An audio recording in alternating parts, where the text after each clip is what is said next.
Bom, enquanto isso, o presidente Lula, como nós já destacamos aqui, promete todas as medidas cabíveis contra os Estados Unidos, assim como países que já estão anunciando tarifas depois do anúncio que foi feito por Donald Trump. E o nosso entrevistado agora, temos mais um entrevistado, nosso convidado, o ex-embaixador do Brasil em Washington e também em Londres, Rubens Barbosa, embaixador, como sempre. Muito obrigado pela sua gentileza por estar aqui conosco na Jovem Pan. Bem-vindo, boa noite, embaixador. Boa noite, obrigado aí pelo interesse de vocês. Nós que agradecemos. Bom, se o senhor pudesse dar algum tipo de conselho para o governo brasileiro, o momento é de retaliar ou de aguardar, ministro? Olha, eu não costumo dar conselho para governo, né? Sobretudo depois de ter deixado o governo, mas eu acho que o bom senso, né, o senso comum, mostra que nós temos que aguardar os acontecimentos, ver o que os outros países vão fazer e depois tomar medidas que levem a uma negociação.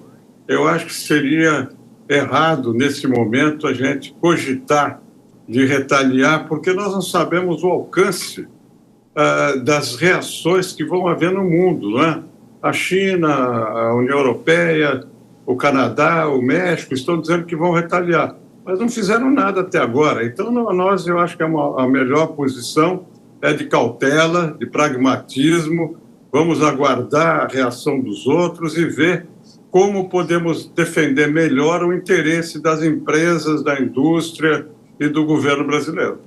E, embaixador, pessoalmente, pela sua ampla experiência, já esteve no governo e conhece, obviamente, toda a diplomacia internacional.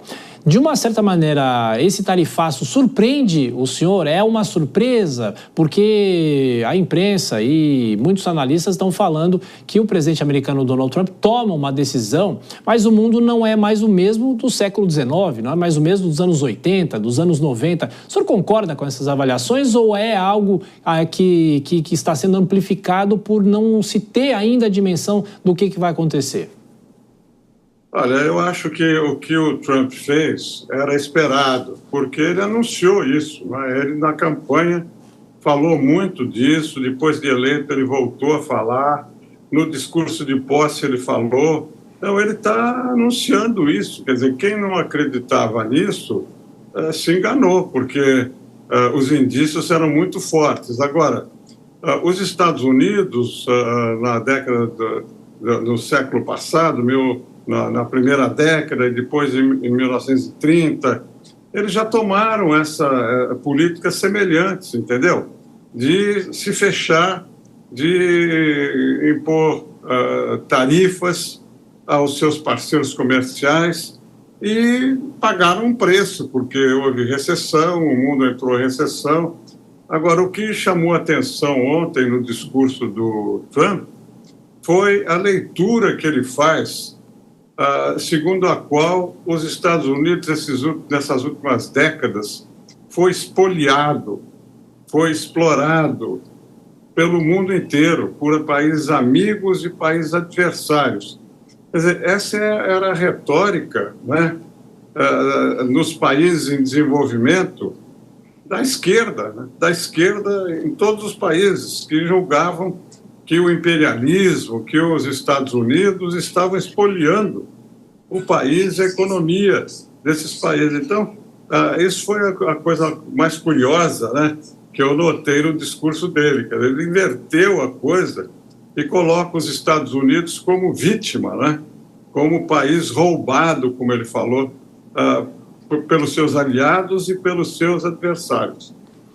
Embaixador, e mais uma questão. O senhor acha que é correto, em meio a todo esse turbilhão das notícias ainda surgindo, para saber qual país vai retaliar ou não vai retaliar, de falar sobre o acordo entre o Mercosul e a União Europeia? Porque tem muita gente fazendo uma avaliação de que com esse fechamento, vamos dizer assim, dos Estados Unidos, é possível que esse acordo vá para frente. Uma coisa tem a ver com a outra ou não?